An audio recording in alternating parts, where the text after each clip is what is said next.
Hi, welcome to our module on C Sharp and Unity. In this module, we will be mostly working off Visual Studio Code. So you want to make sure you go to this website here and download VS Code.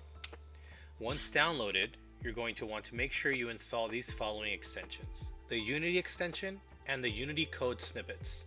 These other kits will be installed once you install the Unity extension. Once Visual Studio Code is installed, you're going to want to go into your Unity project, go to Edit, Preferences, External Tools, and change your external script editor to Visual Studio Code. There are four basic value types when you're using C Sharp: integers, string, float, and boolean. Integers typed out int is used when you're using whole numbers, and they can be pulled into mathematical equations. String you would use to type out maybe words. You can use it for numbers as well, but it's not going to be pulling any of that information into any kind of mathematical equation. Float is for decimals. So if you ever want to integrate a decimal to an equation or whatever you're doing, you're going to want to use float. Boolean is for typed out bool, is going to be used for your true and false statements. And we'll show some examples and how these are used a little bit further along in the module.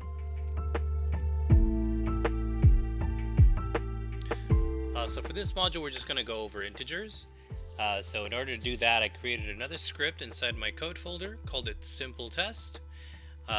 Created an empty object by going to a little plus sign and create empty. And then I named that test for code, and I drag this script onto test for code. You can see now here that that script is now a component in the inspector for that object. So let's go ahead and double click. If you've set things up correctly, this should open up in C Sharp. And now let's go ahead and mess around with some integers. So if you want to type out an integer, you're going to go int. Let's say we're assigning a the number 5. Close that with the semicolon, and then we would simply just want to print that out on the console. So we're going to go print a, and then close that with the semicolon. Save. Go ahead and compile that script. We'll go to the console down here, push play. Awesome. And then that console printed out 5, just as we wanted it to. So go ahead and clear that, open up our script again. Let's go ahead and say int b equals 3.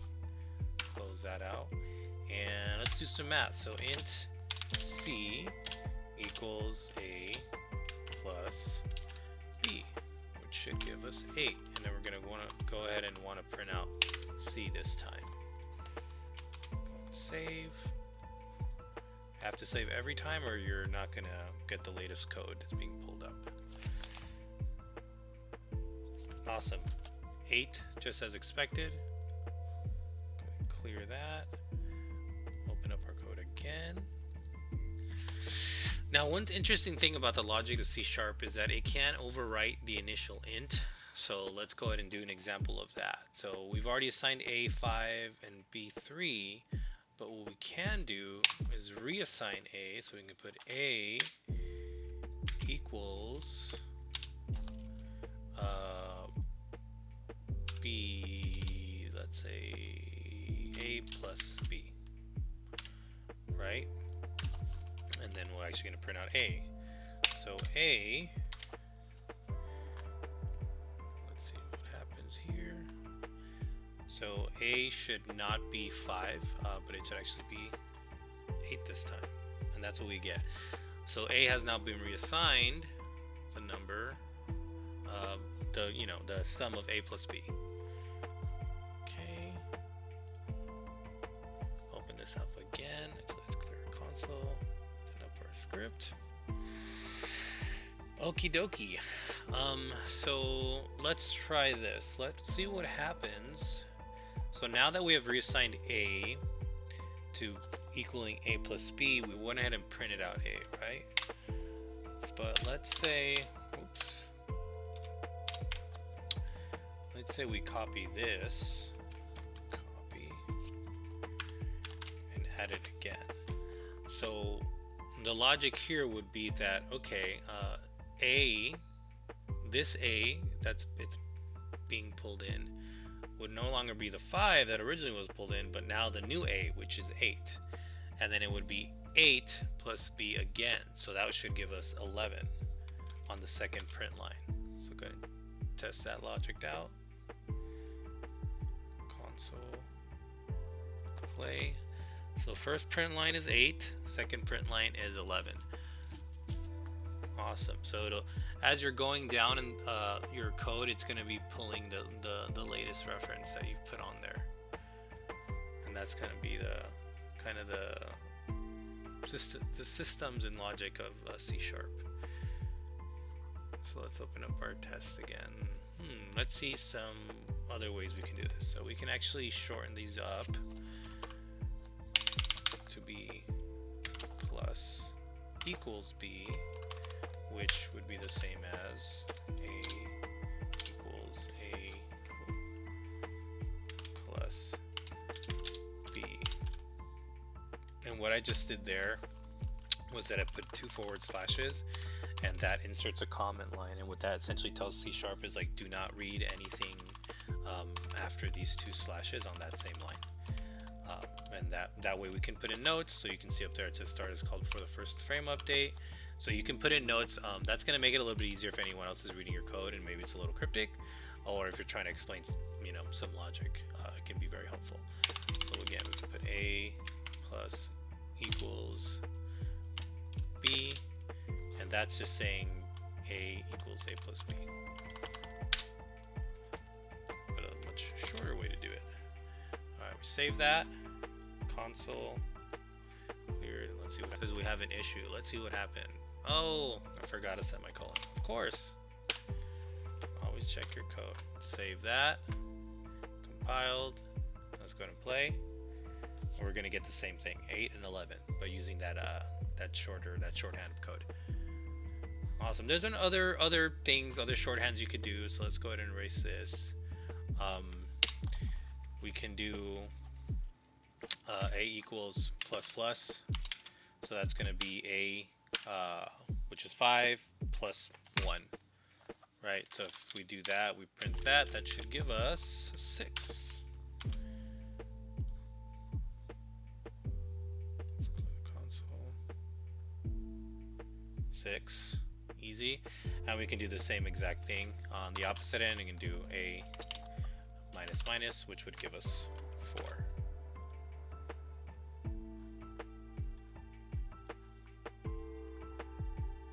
Awesome.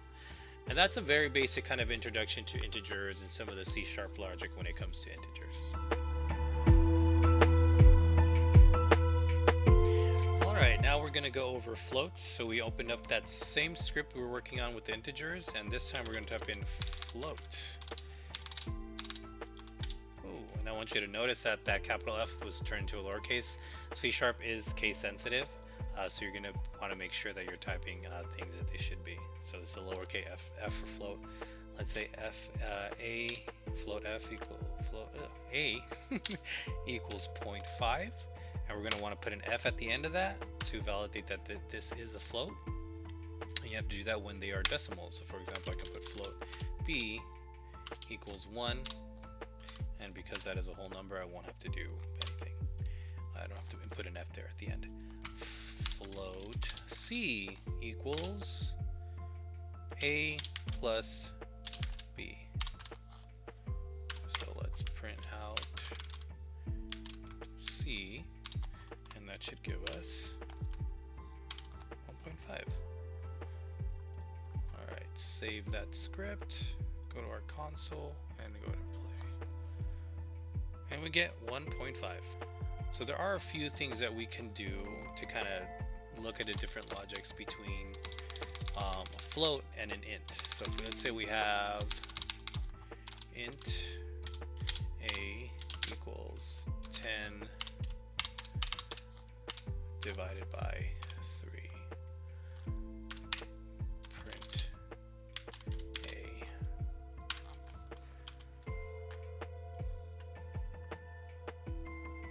So we play that. that's going to give us whole numbers. So it gives us 3. We know there's a remainder there, so obviously that's not super accurate. So let's go ahead and go back to our code, clear this, go back to our code, and let's change this to a float. And put an F at the end to signify that we want that float. Save.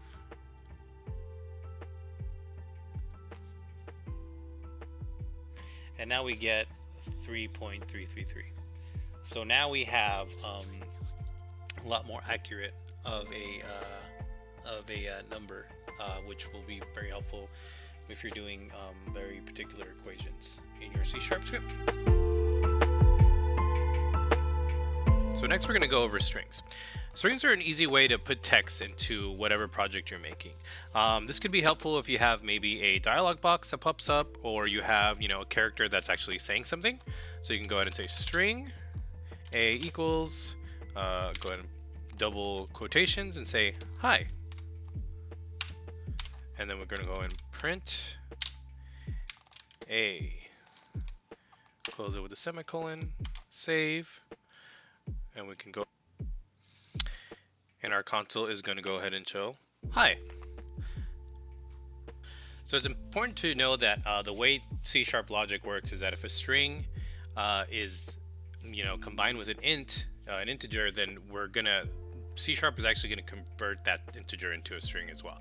So here we have the same string, a equals hi, integer b equals 5, and then we're gonna add a and b, and then we're gonna print out a. Let's see what that's gonna give us.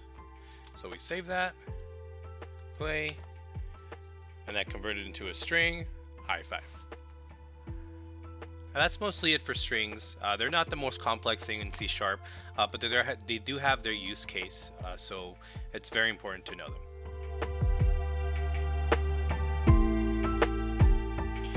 Now we're going to go over booleans. Booleans are simple true and false statements, and they can be used in a number of ways. One of our later modules will kind of use these to determine whether a character is hitting a certain speed or velocity, and depending on the velocity that they're hitting, they're either running, or their animation for running, or walking plays. But for now, just quick introduction on what booleans are. So let's go ahead and type in bool equals bool a equals 2 is less than 1. So let's go ahead and print a. So 2 is not less than 1, so that should give us a false. Play, and we get false. Now let's switch that around. Let's make that 2 is greater than 1. Save.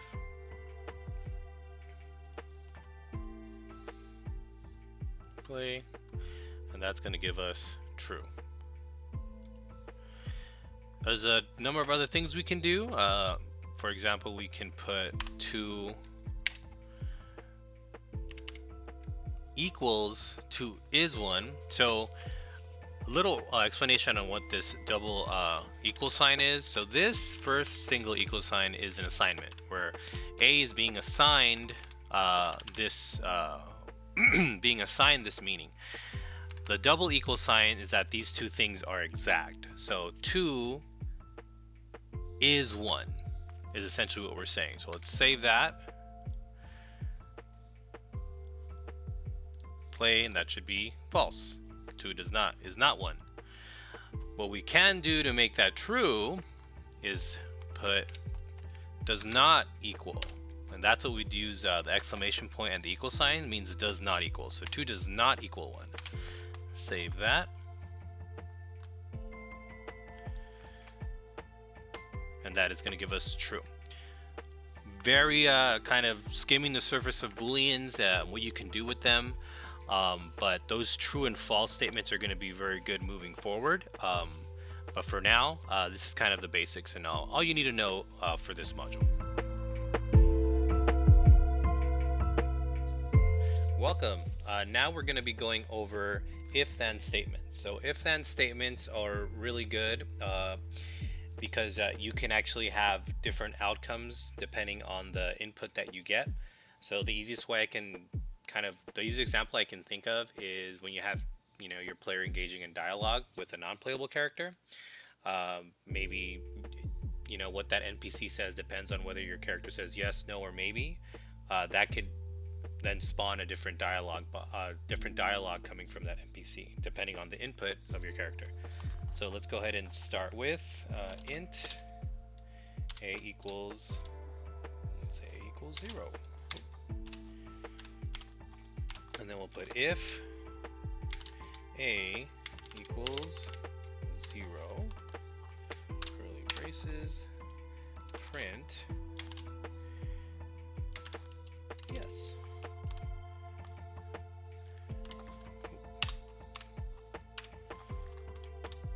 Else if a does not equal 0,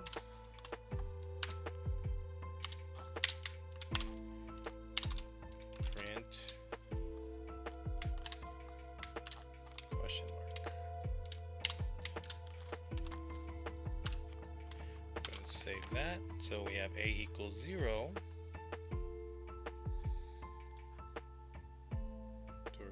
Yes. Let's go back into our code, change that a equals 0 into a equals 1. Save that. And now we're going to get a question mark. So we can actually keep this going. Put another else if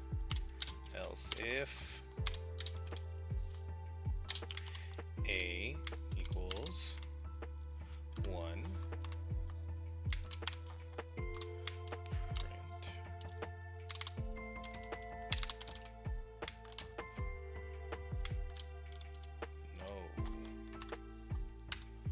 Save that, and you're actually going to see that this is still going to print a question mark. So we go play, we get another question mark. Now there's a reason for that, and the reason for that is that although this is true, C# is reading things in order, right? So this is also true, and this comes first. So although a does equal 1, a also does not equal 0. So we can change that by putting this to, let's say, 2. Oh, sorry, I meant a equals 2. So save that, and then we finally get no. So we can say that, right, where like if user input equals yes, then this dialog box spawns. If user input is no, then this dialog box spawns, right? And then we can kind of go with different effects that happen after that. So it's very useful if you want to really change the outcome of inputs, and if you want to have different scenarios for different things. Thank you. Now we're going to be going over while and for loops. So these are very similar lines of code, and what they do is essentially they keep doing an output until a condition is no longer met. So while that condition is true, it's going to keep running that code. Alright, so let's run an example of a while loop. Int a equals 0 while a is less than 5, curly braces, we're going to go ahead and print a. But every time we print a, we're going to be adding one more to a. Save that. Print. So once a equals 5, so once it goes 0, 1, 2, 3, 4, but once it actually gets to 5, it no longer runs that piece of code that's telling it to print it, because that condition is no longer true. And then similar to a while loop, we have a for loop. Let's put this and stop, clear that. So for loops are a little different. They're a little different, but they're very similar. They essentially do the same thing, but all that piece of code is kind of contained within the definition of the function. So let's put for. We're going to put int I equals a, semicolon, I is less than 5, semicolon, and then we're going to add 1 to I each time, curly braces, and while that, I'm going to go ahead and print I. Save that.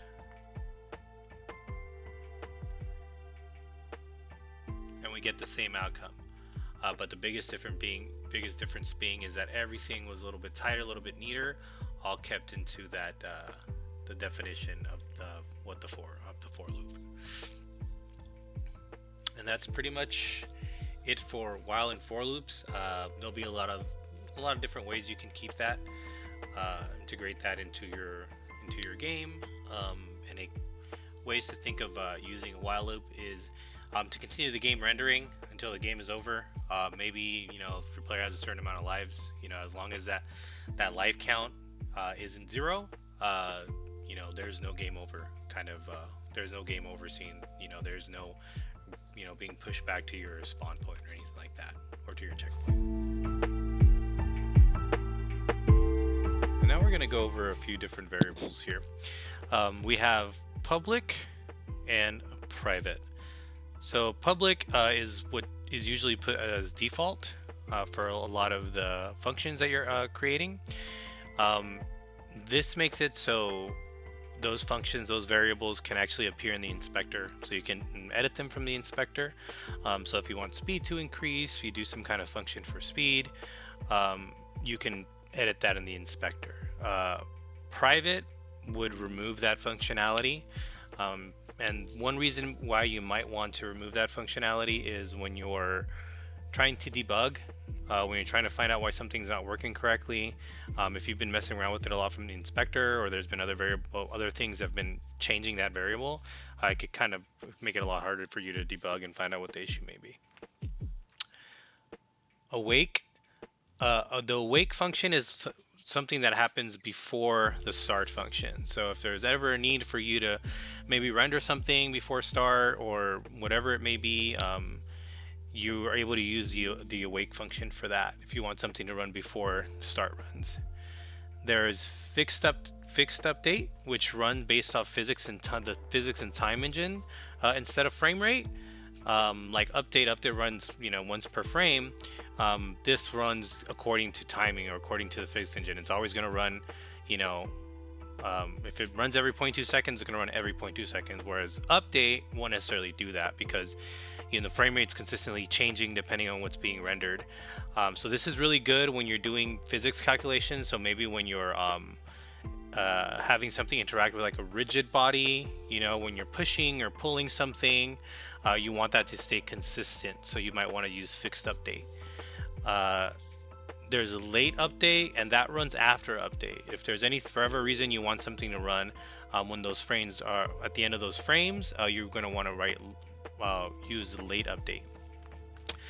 One small example is if you have a camera, right, that's following your player around, you don't want that to happen, move ahead of your player, right? Or you don't want that movement to move ahead of your player, so you're always going to want it to be following. So when your player moves, then that camera should be moving. So you might want that camera movement on late update as opposed to update. And those are just a few of the variables, some different things that may be useful, but we're not really going to go too deep into during this module, but are good to mention. In this module, we're going to be going over coroutines. Coroutines are useful if you want to run your code over a course of multiple frames. What Unity does, it's actually going to call all your code within one frame. So if you want something to kind of expand over a numerous amount of frames, you're going to want to use a coroutine. So for this example, what we're going to do is we're actually going to go ahead and create a countdown, right? Something that code that's going to be running, and it's going to be running every second. So first thing we want to do is we can go to start. We're going to type in start coroutine. We're going to call this my timer. Oops, there we go. I'm going to put my timer within parentheses as well. Awesome. We're going to be adding a IE numerator, and the IE numerator essentially lets us open up some new line of syntax, and that's going to be important because it's usually used for collections, and that's essentially what we're doing right now. We're making collections of numbers, and that new syntax is going to let us run that code repeatedly, and you'll see what I mean in just a bit. My timer.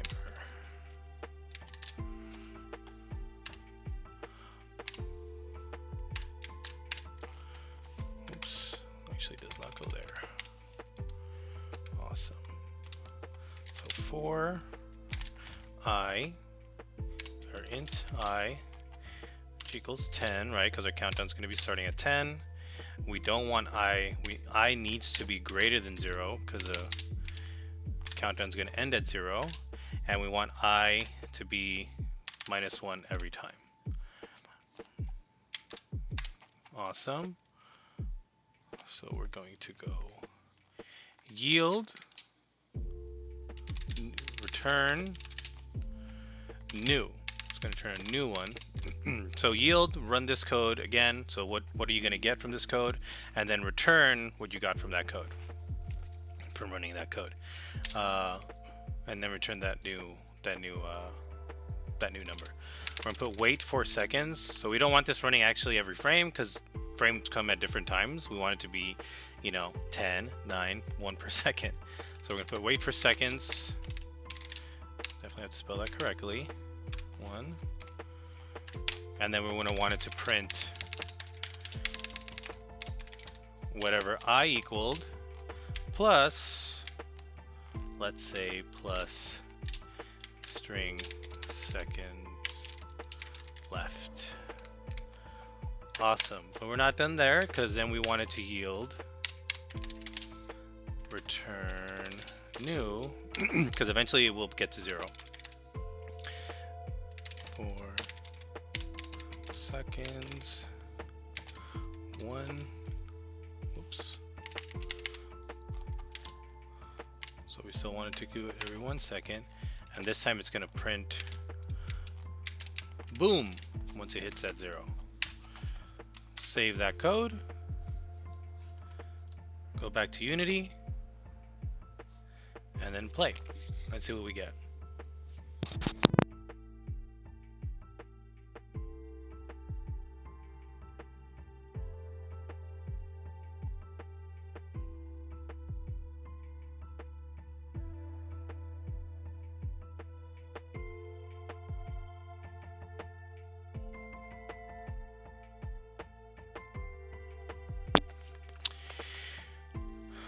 Alright, so we encountered a little of an issue there. I don't know if you saw that, but boom came way too early. And the reason for that, I'm pretty sure I know what it is that we didn't close this in some curly.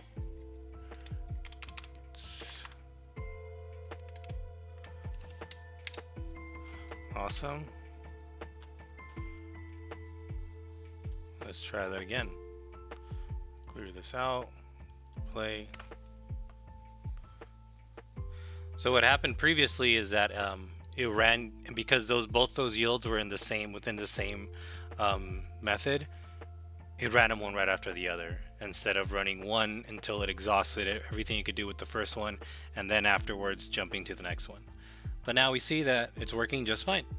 We have 10, 9, 8. Know that everything's about a second split between a second, 35, 22, 23, 24, 25, so on, and then boom. Thanks for watching. So in this module, we're going to be discussing delta time. So similar to coroutines, delta time is used when you don't want something to occur over just one frame. In this instance, we want something to occur over the course of time, and that's an instance in which we would use delta time. So why don't we start by trying to just make a cube move to the right, just float to the right. We don't want all that to happen in one frame, right, where it just scatters over to the right. We want it to happen slowly, gradually, at a nice even pace. So we're going to go ahead and start by creating a new 3D object, cube. Well, let's call it moving cube. We got our moving cube, and then we'll create a new script. And let's just call that cube. I'm going to open our new script. So the first thing we want to do is over here in the public class, we're going to want to create a new int. Let's make this a public int. We're going to call that speed. We want speed to equal 2. Now this is going to be occurring every frame, right? It's going to be running this code every frame, so we're actually going to be doing this in update, not in start. So we want vector. We're going to use the code vector3 because we want this to be moving in a 3D environment. So that's when we use vector3. Position equals transform dot position, because that position will be transforming. We're going to be moving it on position on the x-axis. Plus equals, be adding, right, every time. Speed, which we know equals 2. We're going to multiply that by time dot delta time, and notice a camel case there. And then we're going to have transform position dot position equal POS. So what's happening here is that vector3, right, 3D environment, position equals transform position. That position on x then changes by speed multiplied by time dot delta time. So we're multiplying by seconds as opposed to multiplying it by frames, or just by some abstract number. So it's essentially telling this code to take into account the time, right, not frames. And then transform equals position, so that code ends with the new position that it's in, and then starts that cycle all over again every frame rate. So let's go ahead and save that. We're going to add that to moving cube. There it is, cube, and let's play and see what happens. Now we have a cube that's floating over to the right. Now let's see what would happen if, we didn't use time.delta time. So I'm just going to remove this here, and I'm just going to, I don't know, multiply that by, let's not get crazy, by 10. Save that. Oh. Save that. And then play. And it's just it's just completely gone. So let's lower that maybe, and let's just plus and minus speed. So just 2, no multiplication. So we saw it there for a second, but what was happening is that was running every single frame, right, as opposed to over the course of seconds. So it just kind of glitched out, and it was there for a second, but as those frames pick up, right, because it's running every frame, it's just here and gone. So that kind of gives you an idea of how time and delta time can be used when you're trying to have something appear to the player as it's moving through the environment, not per the frame, right, but it's moving outside of the frame rate.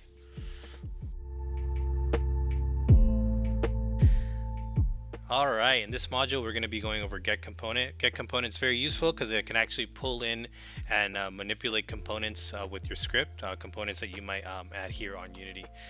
So what I've done right now is I created a cube. We're going to call that moving cube, and I went ahead and added a rigid body to that cube. That's actually the component we're going to be pulling in and manipulating with our code.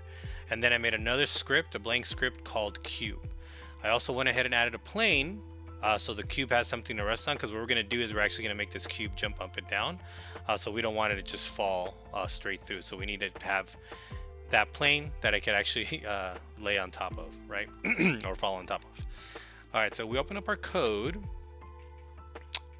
We're going to start by creating a private, typing private, and we're going to create a variable to reference rigid body. So rigid body, and the variable is going to be called RB, and it's going to be referencing that rigid body.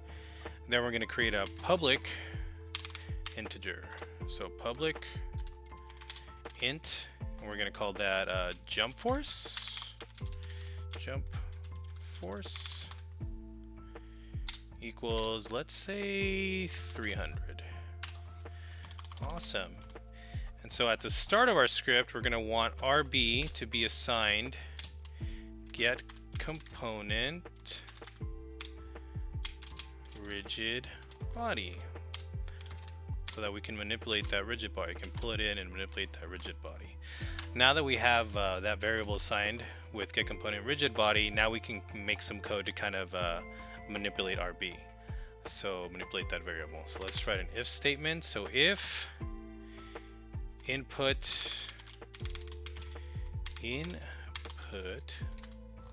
dot get button down, which we can call jump. Get button down is a default input into Unity, which is the spacebar. So curly braces. Okay. So let's say if you push the spacebar, then RB, the variable RB, we're going to add force to that. So add force. And we're going to add a new force that's going to change RB on the y-axis. So we put vector 3 because it's a three-dimensional plane. Vector 3. And this is set up into XYZ. So we want X to be 0. We want Y to be jump force, that 300 we assigned. And then we want Z to be 0. Close that off. Save it. Very cool. Everything looks good, but we'll see right now. Okay.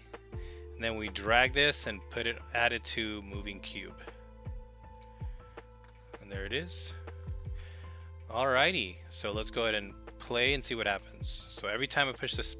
Okay, so there was an error, and it's saying that the jump is not set up. So what happened here is that the get button down jump on Unity is actually jump with a capital J. So that is case sensitive. So because I didn't put that capital J, it didn't work. So we save it, and if I were to go to edit, just to kind of show you guys what I'm talking about, edit, project settings, input manager. These are all the default inputs, and you have jump right there. Obviously, capital J. So that is what caused the issue. All right, so we close that, play the scene again. There we go. So now we can push the spacebar and have this jump. Awesome. Very cool. Now you notice that when I jump, this cube goes very high. So what we can do is, if we wanted to, we can increase the mass. So let's do that to 20. Do that again. And it barely goes up. Try that again. Let's go ahead and put it at, let's say 3. Play that again.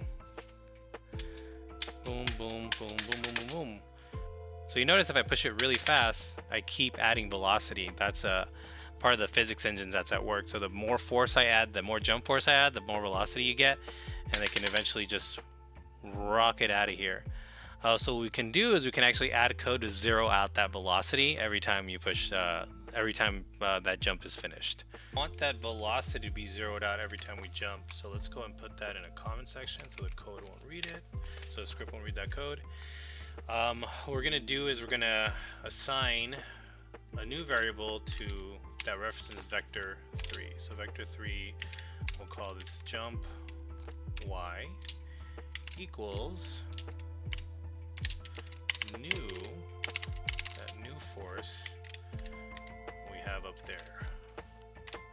Vector 3, 0, jump force 0. So now we have jump y equal that what we had previously, right? So now what we're going to want to do is have our b.addForce equal jump y. You can kind of see the logic there, how we kind of switch things around, but it's essentially still the same thing. So now we're going to have, now that we did that, we're going to go ahead and say vector 3, sorry, not vector 3, rb.velocity, because that's where velocity is going to equal vector 3 dot 0, because we want that zeroed out every single time. Save that. Presuming my spelling isn't super bad. Let's see what happens. Alright, so now more or less same thing, but now if I push it a bunch, it's not just jumping off the screen. We're able to jump, and that velocity is zeroed out every time. It doesn't just keep exponentially getting faster. So that's it. That's how we can make a cube jump. So thanks for watching this module.